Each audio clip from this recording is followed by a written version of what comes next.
Hola, ¿cómo están todos? Bienvenidos una vez más a este espacio Salud Mental sin filtro, donde tocamos temas muy importantes para nuestro bienestar con grandes especialistas. El anterior episodio estuvimos hablando de los temas de demencia y llegamos al tipo de demencia tipo Alzheimer, y hoy queremos ahondar un poco más en este tema. Para esto nos acompañan desde Argentina la doctora Judith Zulik. Ella es psiquiatra. Muchísimas gracias de verdad por darse el tiempo, por venir y por poder conversar con nosotros sobre esta enfermedad que afecta no solamente al paciente, sino también a todo su entorno familiar cercano. Bienvenida. Muchas gracias, buenas tardes, gracias por la convocatoria. Bien, en el anterior episodio estuvimos hablando de tipos de demencia y llegamos justamente a esta, la demencia por Alzheimer, que es algo ya progresivo y que es muy importante tocar. A ver, lo primero, ¿cómo yo le puedo decir a un paciente que tiene Alzheimer, que está con este diagnóstico? Bueno, el diagnóstico, lo que se denomina el proceso de revelación del diagnóstico de Alzheimer, justamente es un proceso, ¿sí? Claro. Ya consideramos que cuando la persona consulta por pérdida de memoria o por algunas cuestiones en el comportamiento y la familia está preocupada, todo el proceso de estudios complementarios, la entrevista, la consulta, va empezando a generar cierta conciencia de que algo está Algo sucediendo. está sucediendo. Ahora, ¿cómo decimos, cómo lo nombramos? ¿Sí? Muchas familias, por ejemplo, dicen, doctora, pero no es Alzheimer, ¿no? Porque la fantasía de que la enfermedad de Alzheimer es algo más grave está todavía bastante instalada Sí. en la sociedad. Dicen, es demencia senil, ¿no? Cuando ya sabemos que esa nomenclatura quedó perimida y la enfermedad de Alzheimer es la demencia más frecuente. Entonces, un tema fundamental es saber en qué momento de la enfermedad estamos recibiendo a esa persona.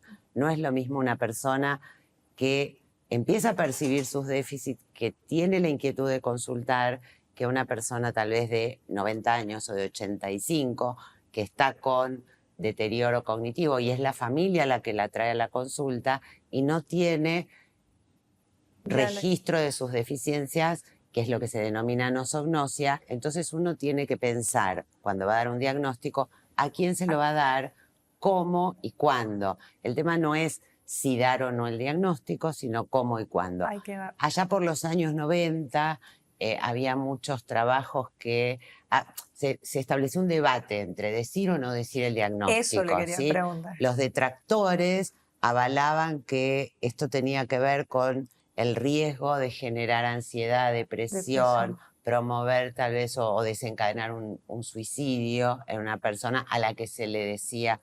Después, estudios posteriores demostraron que esto no era así, que las personas que podían conocer su diagnóstico, tras un momento de, bueno, obviamente impacto inicial, podían ejercer derechos como decidir todo lo que llamamos decisiones anticipadas, definir cómo querían ser tratados, si querían participar en algún protocolo de investigación sobre fármacos que estaban en investigación, cómo podían planificar los cuidados a más largo plazo. Yo tengo un paciente, por ejemplo, que empezó con síntomas alrededor de los 60 y pico de años, y él supo su diagnóstico y él, por ejemplo, estuvo visitando instituciones geriátricas distintas para poder decidir a dónde quería que el día que él tuviera que ser institucionalizado fuera llevado.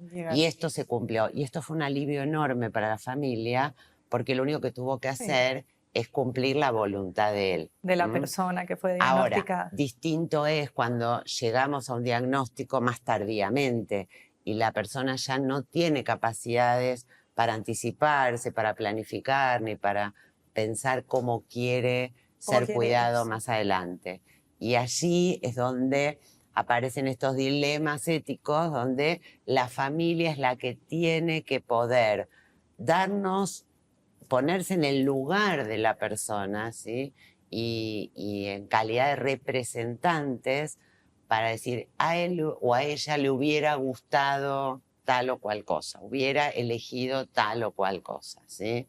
En este sentido, siempre pensamos que cuando hablamos de cuidar a una persona con demencia, no hablamos de estrategias globales, ¿sí? Eso, porque, por ejemplo, una vez estás diagnosticado con Alzheimer, quizás muchas personas están pensando y dicen, debe haber un tratamiento a seguir para todas las personas y no todas las personas son iguales. Entonces, el tratamiento no es igual para todos. No es igual. Exactamente. No solo no es igual para todos, Ujú. sino que no es igual para una misma persona en distintos momentos Las de la etapas. evolución de su enfermedad.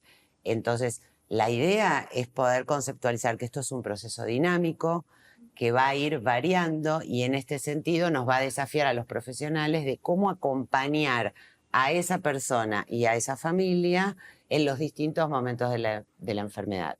Pero además, sí, tenemos lineamientos generales, sabemos que promover la estimulación cognitiva es bueno, sabemos que promover la actividad física, que siempre tenemos que tratar de promover el mantenimiento de las destrezas conservadas, Ya. que la persona se mantenga con su funcionalidad Hasta eh, cierto punto lo más que que lo permita. pueda, Ajá. porque a veces lo que sucede es que las familias tienden a sobreproteger a la persona y entonces lo van discapacitando anticipadamente. Anticipadamente. No, deja que yo lo hago, deja que yo te ayudo a vestirte, deja que yo cocino Y y no tal hay que vez hacer y eso. la persona tal vez todavía puede hacer un montón de cosas. Entonces es importante no discapacitarlo anticipadamente. Y los miedos que tenés como familiar también no ponerlos en el paciente, justamente lo que decías, no mejor que no se cambie solo porque por ahí se cae o por ahí se olvida o pierde la Bueno, en conciencia. esto, bueno, nosotros trabajamos mucho con el concepto de lo que es la dignidad de riesgo, ¿sí? Vivir conlleva riesgos, Ujú. ¿sí? Riesgos de, o sea, las personas mayores se caen, si se mueven, entonces podemos decirles, no, quédate Sí, sentada porque te vas a caer y entonces en 2, 3 meses no va a poder caminar más porque lo inmovilizamos. claro. Entonces, este concepto de dignidad de riesgo tiene que ver con que aún las personas con deterioro cognitivo, ¿sí? Eh, tenemos que ayudarlas a que puedan vivir lo más autónomamente posibles y lo más libremente posible dentro de sus De la posibilidades. El posibilidad. otro extremo es exigirles excesivamente más allá de sus capacidades. Entonces el desafío es justamente ver en qué situación están como para no discapacitarlos anticipadamente y no sobreexigirles Claro, y si no llegar a pueden. frustrarlos, por ejemplo, en el tema de quizás trabajar la memoria, muchas veces uno como familiar dice, a ver, lo que le decía, algo común, vamos a jugar a esto de memoria o hagamos un crucigrama y quizás llega un punto del paciente en el que ya se siente frustrado porque realmente no logra hacerlo. Entonces también esto es contraproducente un poco quizás para él. Exactamente. Hay muchas, esto también uno lo maneja mucho en términos de lo que es el timing de pedir estudios complementarios. Por ejemplo, uno Ya, de los ya.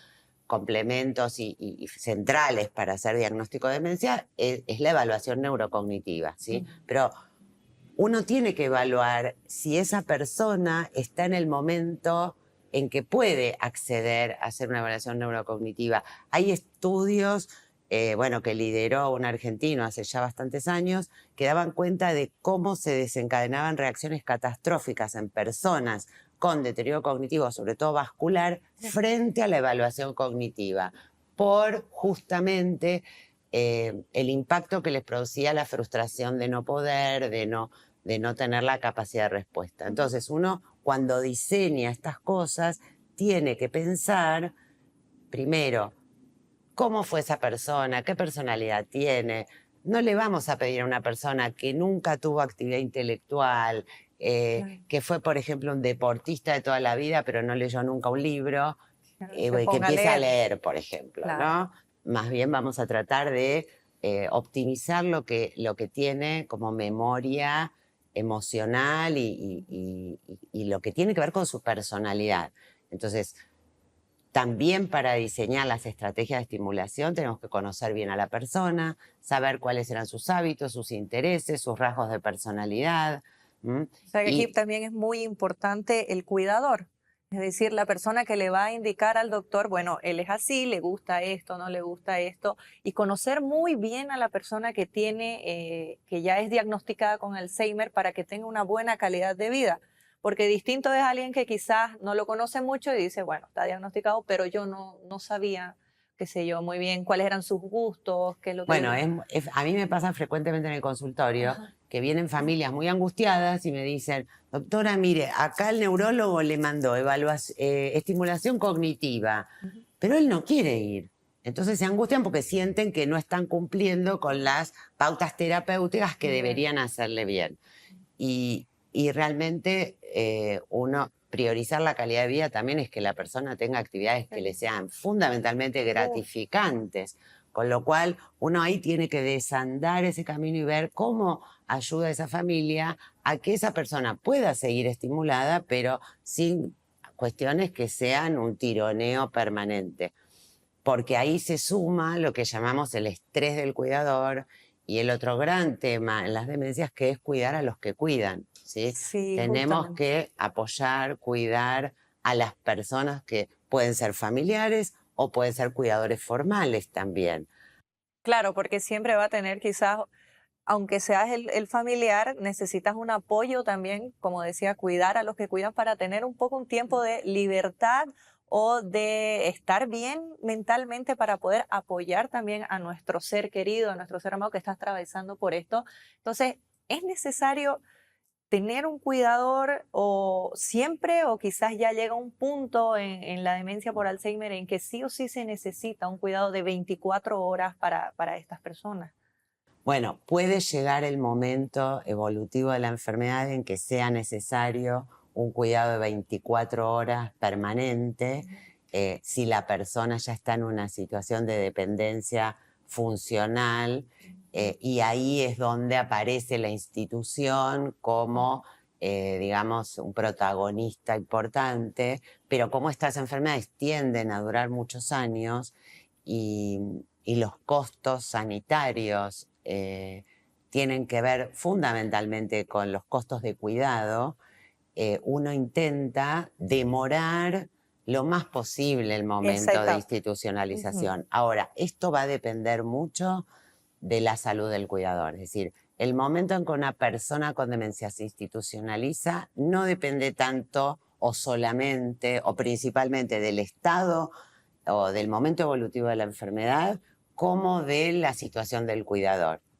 El colapso Importante. del cuidador es lo que determina mayoritariamente la institucionalización. Y lo que determina la institucionalización en general desde el punto de vista de la persona no suele ser el deterioro cognitivo, sino las manifestaciones psiquiátricas o del comportamiento, ¿sí? Si una persona está deprimida, no se levanta, si está agresiva, si no duerme, Agresivo. si está ansiosa y persigue al cuidador todo el tiempo, esto es más Esos son probable puntos para que es lo que más institucionalizar. sí, es lo que más suele determinar la institucionalización.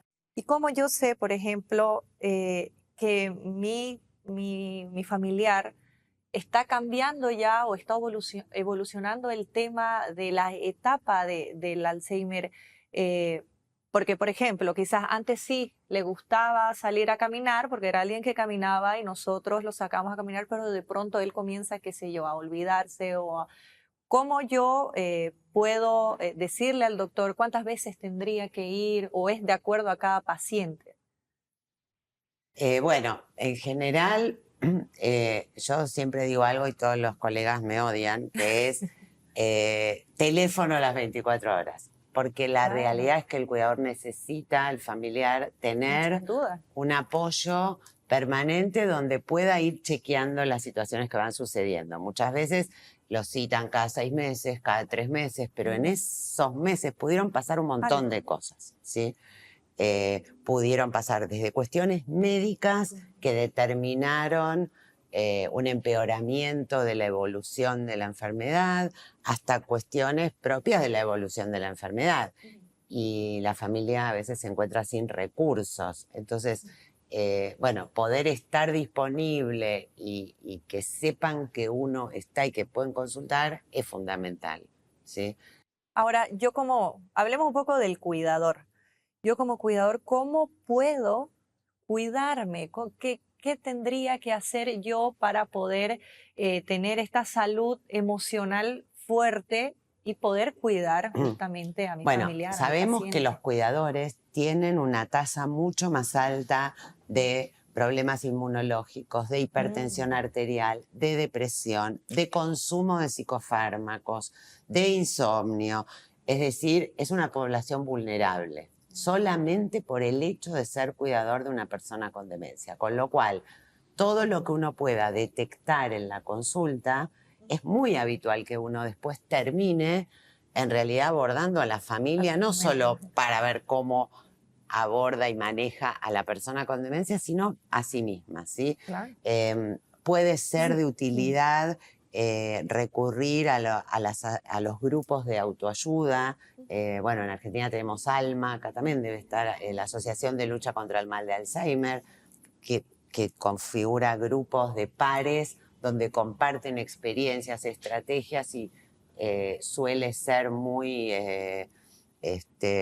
gratificante para los familiares. Otros no, otros dicen, no, yo no quiero ir porque escucho lo que se va a venir y a mí me angustia el la doble. angustia. Entonces, bueno, esto uno lo va viendo, pero es un recurso, ¿sí? Después estar alertas a detectar justamente cuadros depresivos, cuadros ansiosos, que puedan estar incidiendo en los cuidadores y que además también después determinan una mala calidad de cuidado hacia la persona con Totalmente, demencia. influye también. Después están las sugerencias generales, que son poder tener la posibilidad para los cuidadores de tener espacios libres, de hacerse sus Mm, tiempos, de poder claro, una red de apoyo, ¿no? Para que, mantener sus actividades y sus vínculos. Aparte, no es lo mismo un familiar que es el cónyuge, ¿no? No es lo mismo claro, tener un esposo o una esposa que es el compañero de toda la vida, que tener un padre o una madre, sí. ¿sí? Entonces, bueno, todas estas cosas van haciendo que los abordajes sean diferentes. Pero como lineamientos generales, sí, es muy importante, a ver, un familiar que está apegadísimo a la persona con demencia, que Mm, no se desprende, que no lo deja ni a sol ni a sombra, que probablemente lo sobreproteja y que además posiblemente también termine teniendo algunas reacciones violentas o mala comunicación por el estrés que tiene. Esto no ayuda ni a la persona con demencia ni a sí mismo. exacto.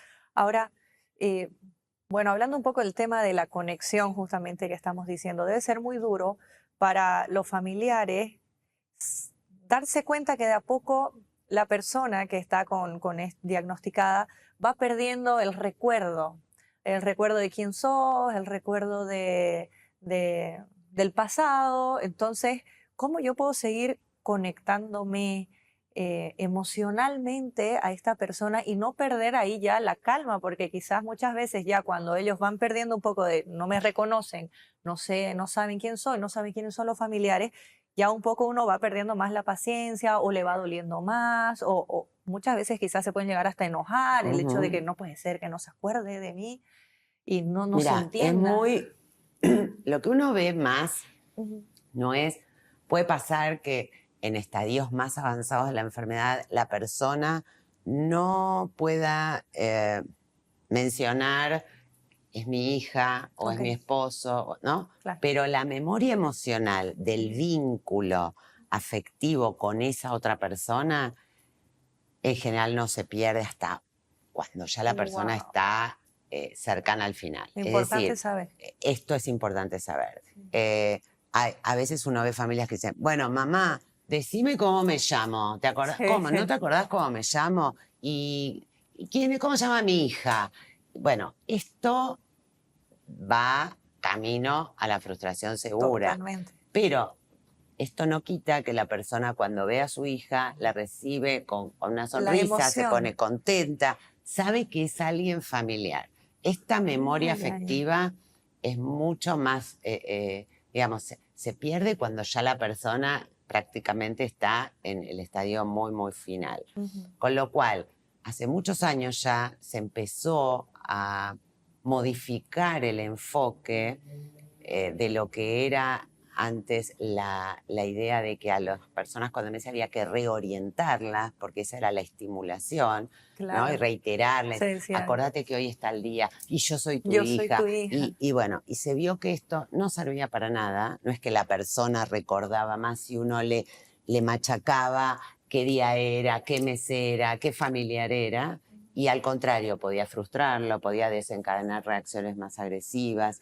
Y esto se transformó en lo que hoy, digamos, domina un poco el abordaje, que es el enfoque de validación, que es cómo nosotros tenemos el desafío de ponernos en la cabeza de la persona con demencia y tratar de nosotros intentar pensar cómo ellos están decodificando el mundo. Y por eso, entonces, se prioriza más esta validación y no se insiste tanto en la reorientación y algunos creían, bueno...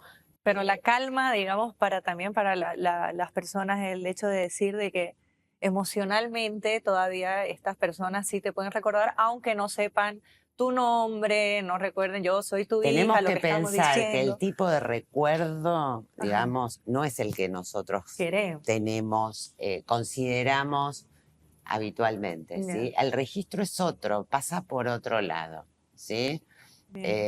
Pasa por, no pasa por el recuerdo intelectual, tal vez, sino por una ligazón que nadie por ahí puede especificar, pero que está. Pero está, ¿sí? lo importante es que está. Que está. Y seguir, por ejemplo, el juego, así lo vamos a llamar, el juego a estas personas, decir, bueno, quiero ir a mi casa, quizás no reconoce su casa, quiero ir a mi casa, seguirles el juego está bien, es decir, sí, vamos a tu casa, quizás, qué sé yo, ir, dar una vuelta, volver, está bien seguirles así, o sea, digo yo, ¿no? La paciencia que tenés que tener para hacer esto como cuidador, pero muchos quizás dicen, no, mejor no lo complico más, o le digo, no, esta no es tu casa, esta es tu casa, o sea, complicarlo bueno, más al lo que paciente, estás ¿no? diciendo justamente tiene que ver con esto, ¿no? Ajá. Si uno separara desde el enfoque de la reorientación, uno le diría, esta no es tu casa, Claro. o O estás esta es en tu tu casa, estás en tu casa, ¿a dónde querés ir? No, y la persona, digamos, no puede pensar igual, porque su realidad es que no está en su casa. Entonces, el enfoque de validación justamente dice esto. Nosotros vamos a validar la realidad psíquica de esa persona en ese momento. Muchas familias lo que dicen es, pero no es mentirle, no es engañarlo, no es tratarlo como un loco si le digo que sí a todo.